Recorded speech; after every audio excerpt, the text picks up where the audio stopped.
to change the front brake pads on a 2007 Audi Q7 3.6 liter.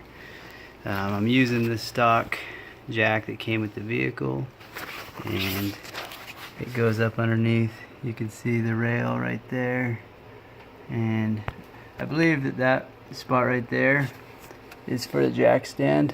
I couldn't fit my jack stand in there because the foot was in the way, so I put it back. You can see where I've got it right there, just as a backup support. Here we're gonna take the tire off here. I felt it for grooves, feels pretty smooth, so I'm not gonna do my rotors. You can see over here, there is the wire.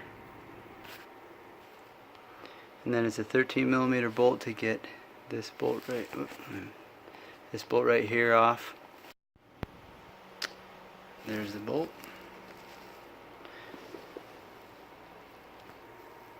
You're going to need something like this to pound it out. Put it in there, and then you just, it's hard to do one-handed, but to pull the sensor out, you can take a flat head and stick it down in there, and then as you pry this way, that'll come out. And then you want to take it out of here, and then over here.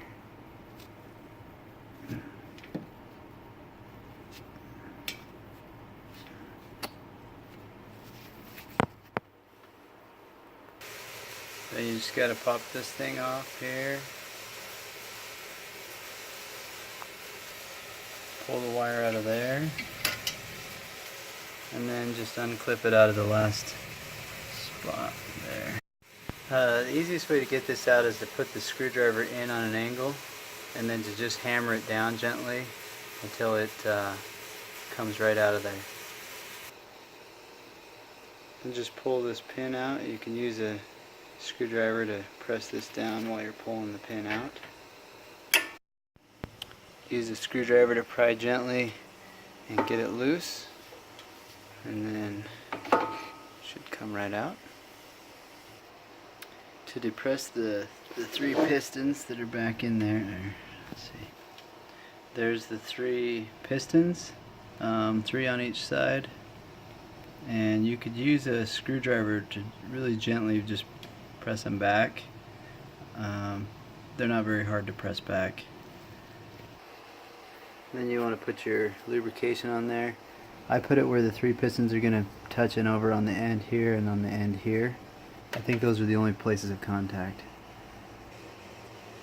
Get your pads back in there. Get your new sensor, and this piece right here is going to go right like that.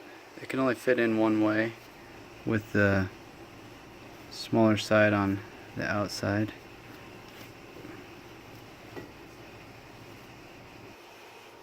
Here's the bolt that goes through.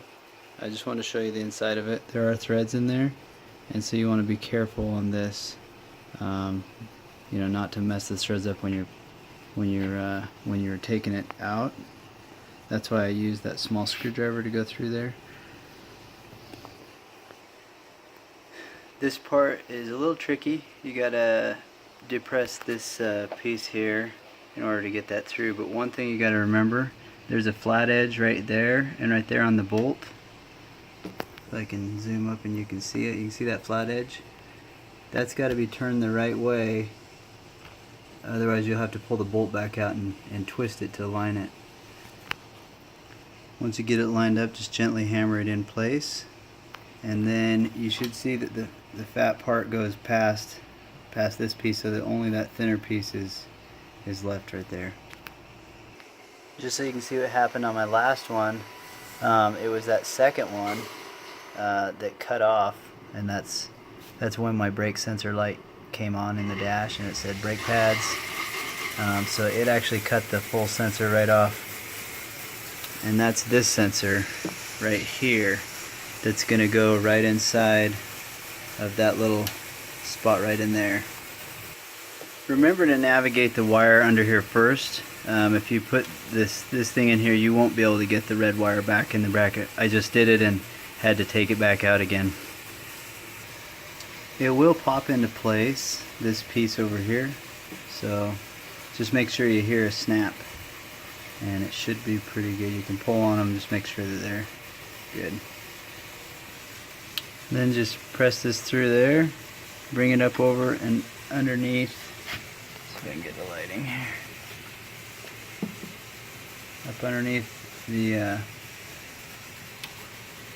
piece here, and press that back on there. And then there, you can see it. And then you just snap it back in, and there you go. Put your 13mm screw back in. Okay, so this shows that when you're putting the wheel back on, before you lower it down, you can tighten it diagonally to about 50 Newton meters or 37 foot-pounds. And then for the Q7, after you've lowered it to the ground, it shows 160 Newton meters, which converts to 118 foot-pounds.